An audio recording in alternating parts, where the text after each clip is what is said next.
अउरी ऐसन कहानी देखें खातिर चैनल के सब्सक्राइब करी आ घंटी के निशान दबावे के मत भूली। बाप बेटा के प्यार बा। जेम्स एगो मध्यम वर्गीय परिवार के रहले। उनकर परिवार में एगो मेहरारू ओलिविया आ एगो बेटा हेनरी रह गईले। सांझ हो गईल रहे। ऑफिस से घरे अइला के बाद जेम्स फेरू से ऑफिस के काम में लागल रहले। तब उनकर बेटा हेनरी ओहिजा आके कहले, पापा का हम रौरा से कुछ पूछ सकेनी? हन पूछ ली, काम से बिना नजर हटा के बाप जवाब देहले। हेनरी पूछले, बाड़न एक दिन में कितना कमाई होला? ई सवाल सुन के जेम्स नाराज हो गयलन। जेम्स जवाब देहलन, ऐसे रौरा का मतलब बा? बेकार के सवाल काहे पूछतन बानी? हमरा लगे समय नईखे देखत, हम काम करत बानी, हमार काम में टोक मत दी। हेनरी पूछले, बाड़न बाबूजी हम तो बस जानल चाहत बानी, कृपया बताएं एक दिन में कितना कमाई होला? हेनरी जिद करे लगले।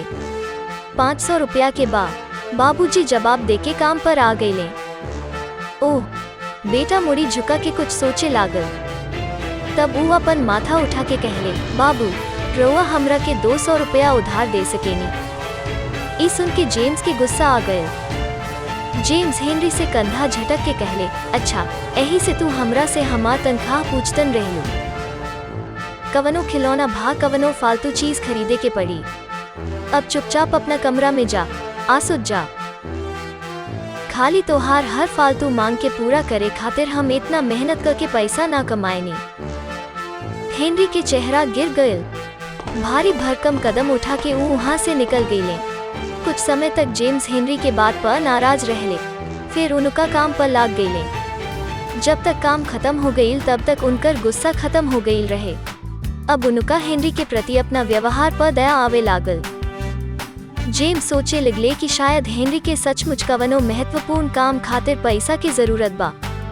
हेनरी वैसे भी हर समय पैसा ना मांगेले। वो हेनरी के कमरा में चल गईलन। देख, हेनरी बिछौना पर लेटल रहले। जेम्स पूछ ले, का तू सुतल बाड़ू?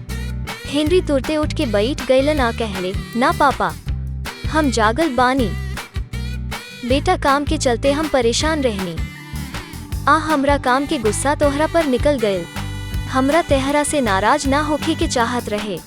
ई 200 रुपया ले ली, जवन रउआ ओह घरी हमरा से मांगत रहनी।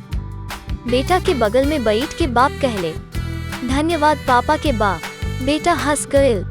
200 रुपया एक तरफ रख के वो अपना तकिया के नीचे गाड़ कुछ नोट निकाल के गिने लगले। ई देख के जेम्स फेरू से नाराज हो गईले।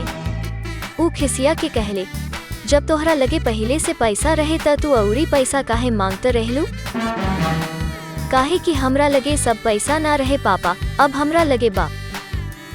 हेनरी मासूमियत से जवाब देहले, पापा 500 रुपया ले आओ। का हम ऐसे रौरा खातिर नया जूता खरीद सकेनी? तोहार जूता पुराना फाटल बा। फटल जूता पहन के ऑफिस जाइब त हमरा पसंद नइखे।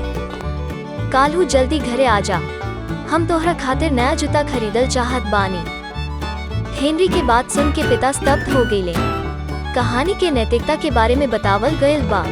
हमनी के पैसा कमाए में इतना व्यस्त हो जानी जा कि हमनी के परिवार के उपेक्षा करेनी जा।